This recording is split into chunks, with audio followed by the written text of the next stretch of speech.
दिवाळी हा हिंदू धर्मातील अत्यंत महत्त्वाचा सण मानला जातो. 5 दिवसांचा हा सण दिव्यांची आरस, फराळ, फटाक्यांची आतिषबाजीने उत्साहात साजरा केला जातो. दिवाळीतील 5 दिवसांचे एक आगळेवेगळे महत्त्व आहे. दिवाळीतील या 5 दिवसांपैकी सर्वात महत्त्वाचा दिवस म्हणजेच लक्ष्मीपूजन. या दिवशी लक्ष्मीची आराधना आणि पूजा केली जाते. यंदा लक्ष्मीपूजन काही ठिकाणी 31 ऑक्टोबर व काही ठिकाणी 1 नोव्हेंबरला साजरे केले जाईल. ज्या गावी अमावस्या सूर्यास्तानंतर किंवा त्यापेक्षा जास्त मिळत असेल त्या गावी 1 नोव्हेंबर रोजी लक्ष्मीपूजन करावे आणि ज्या गावी अमावस्या 24 मिनिटांपेक्षा म्हणजेच 1 घटिकेपेक्षा कमी असेल अशा गावी 31 ऑक्टोबर रोजी लक्ष्मीपूजन करावे.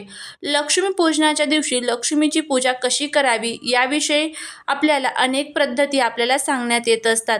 पण आपल्या गावानुसार आपल्याकडे जी परंपरा चालत आलेली आहे त्यानुसार तुम्ही लक्ष्मीपूजन हे आवर्जून करावे. त्यानंतर माता लक्ष्मीच्या घरामध्ये स्तोत्रांचं आणि मंत्रांचं पठण करावं, जेणेकरून लक्ष्मी माता आपल्या घरावरती प्रसन्न होईल आणि आपल्या घरातून कधीच काढता पाय घेणार नाही. माता लक्ष्मी या चंचल आहेत. आज आपल्याकडे आहे, उद्या दुसऱ्या ठिकाणी आहे. त्यामुळे त्यांना स्थिर ठेवण्यासाठी भगवान विष्णूंची सेवा ही सुद्धा करावी लागते.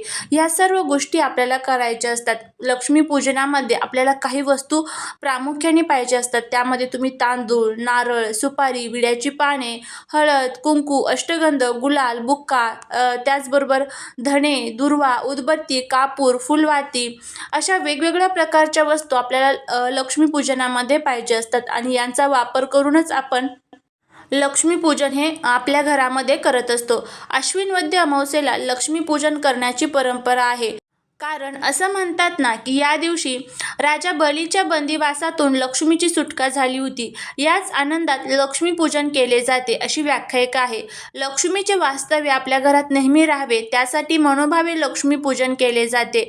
याच कारणांमुळे व्यापारी लोक या दिवशी त्यांच्या कामाच्या ठिकाणी लक्ष्मीपूजन करत असतात आणि आपण प्रत्येकाच्या घरामध्ये या काळामध्ये लक्ष्मीपूजन करत असतो. तर अशा पद्धतीने ही संपूर्ण लक्ष्मीपूजनाची माहिती आहे. आपण लक्ष्मीपूजनाच्या दिवशी खूप उपाय, खूप सेवा करत असतो. माता लक्ष्मीला प्रसन्न करण्यासाठी आपण घरामध्ये भरपूर सेवा आणि उपाय करत असतो. त्यामुळेच लक्ष्मीपूजनाच्या दिवशी आपल्याला ह्या सेवेंचा आणि उपायांचा फायदा व्हावा, आपल्या घरामध्ये माता लक्ष्मीने नेहमी स्थिर राहावं, घरामध्ये सुख, समृद्धी, धन, दौलत, आयुआरोग्याची बरकत राहावी यासाठी लक्ष्मीपूजनाच्या दिवशी काही चुका या आपल्याला प्रामुख्याने टाळायच्या असतात.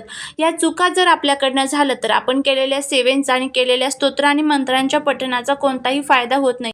त्याचबद्दलची माहिती आजच्या व्हिडिओमध्ये आपण घेणार आहोत की आपल्याला घरामध्ये या दिवशी काय करायचं आहे, कोणत्या भाज्या खाव्यात, कोणत्या भाज्या खाऊ नये, त्याचबरोबर कोणकोणत्या चुका टाळाव्यात, संपूर्ण माहिती आजच्या व्हिडिओमध्ये आपण घेणार आहोत.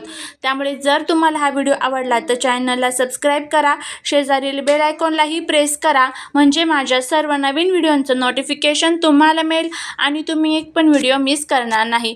त्याचबरोबर कमेंटमध्ये श्री स्वामी समर्थ लिहायला अजिबात विसरू नका. तर चला आता लगेचच आपल्या माहितीला सुरुवात करूया.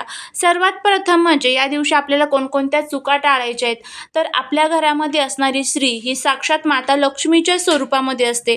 त्यामुळे या दिवशी तरी चुकूनही आपल्या घरातील स्त्रीचा कोणत्याही प्रकारे अपमान होणार नाही याची आपल्याला काळजी घ्यायची आहे. कधीच आपल्या घरामध्ये लक्ष्मीचा म्हणजेच आपल्या घरातील स्त्रीचा अपमान होता कामा नये. जर आपण अपमान केला तर त्याचे कोणतेही चांगले फायदेही आपल्याला होत नाही. त्यामुळे स्त्रीचा कधीच अपमान करू नका.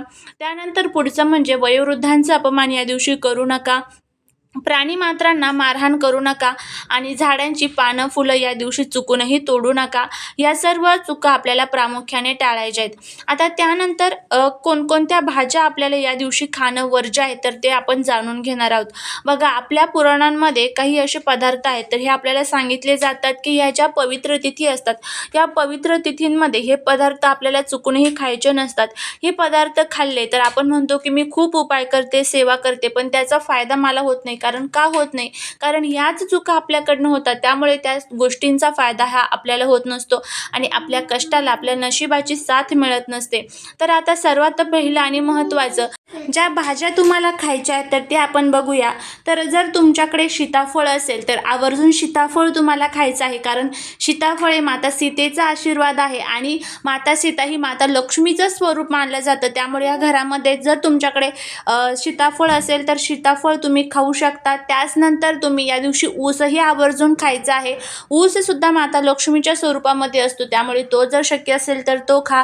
त्याचबरोबर मखाना म्हणजेच ज्या कमळाच्या बिया असतात तर त्याच्यापासून जो मखाना तयार केला जातो हा माता लक्ष्मीला अतिशय प्रिय आहे. तर जमलं तर या दिवशी तुम्ही मखाण्याची खीरही आपल्या घरामध्ये बनवू शकता आणि ही तुम्ही स्वतः खाऊ शकतात. देवीला तुम्ही नैवेद्य स्वरूपातही दाखवू शकता. हे जे पदार्थ आहेत हे जर तुम्ही आवर्जून खाल्ले तर नक्कीच याचे फायदे तुम्हाला होतील. त्यानंतर आता कोणकोणते पदार्थ खायचे नाही तर त्याची माहिती घेऊया.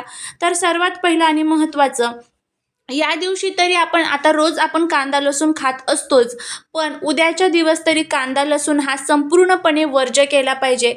एक दिवस आपण कांदा लसूण नाही खाल्ला तर काहीच होत नाही. त्यामुळे उद्याच्या दिवस तरी शक्य करून प्रयत्न करा की तुम्ही कांदा लसूण हा वर्ज्य कराल. आणि कांदा लसूण हा राहू आणि केतूचे स्वरूप मानला जातो. आपल्याला आपल्या घरामध्ये माता लक्ष्मीला आपल्याला घरामध्ये आमंत्रित करायचं आहे. राहू आणि केतूला चुकूनही आपल्या घरामध्ये आपल्याला आमंत्रित करायचं नाही. त्यामुळे आपल्याला कांदा लसूण या दिवशी खाणं पूर्णपणे वर्ज्य मानलं जातं. जर शक्य असेल तर आवर्जून हा जो नियम आहे तर तो आपल्याला पाळायचा आहे.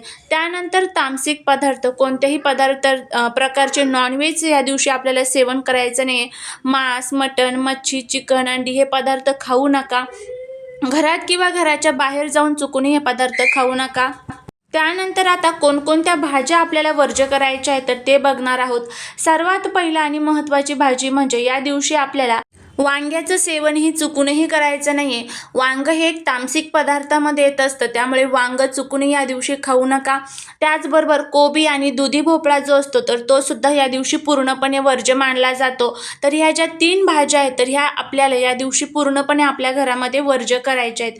त्यानंतर काही महत्त्वाचे पदार्थ आहेत तेही आपल्याला या दिवशी खाणं टाळलं पाहिजे. त्यामध्ये असतं ते म्हणजे जी उडदाची डाळ असते तर तीही या दिवशी खाऊ नये आणि त्याचबरोबर मसुराची डाळ सुद्धा या दिवशी आपल्या घरामध्ये खाऊ नये. तर अशा पद्धतीने ही संपूर्ण लक्ष्मीपूजनाची माहिती आहे. हे पदार्थ जर तुम्हाला शक्य झाले तर आवर्जून तुम्हाला या दिवशी आपल्या घरामध्ये टाळायचे आहेत.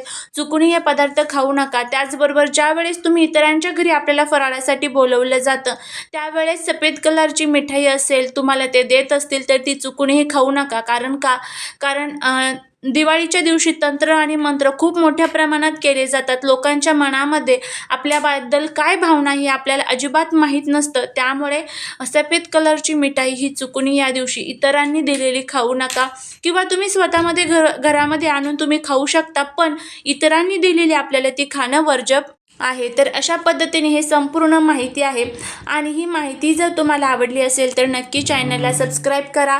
शेजारील बेल आयकॉनलाही प्रेस करा, म्हणजे माझ्या सर्व नवीन व्हिडिओंचं नोटिफिकेशन तुम्हाला मिळेल आणि तुम्ही एक पण व्हिडिओ मिस करणार नाही. त्याचबरोबर कमेंटमध्ये श्री स्वामी समर्थ लिहायला अजिबात विसरू नका. हा व्हिडिओ तुम्ही तुमच्या फ्रेंड्स आणि फॅमिलीबरोबर नक्की शेअर करा. श्री स्वामी समर्थ.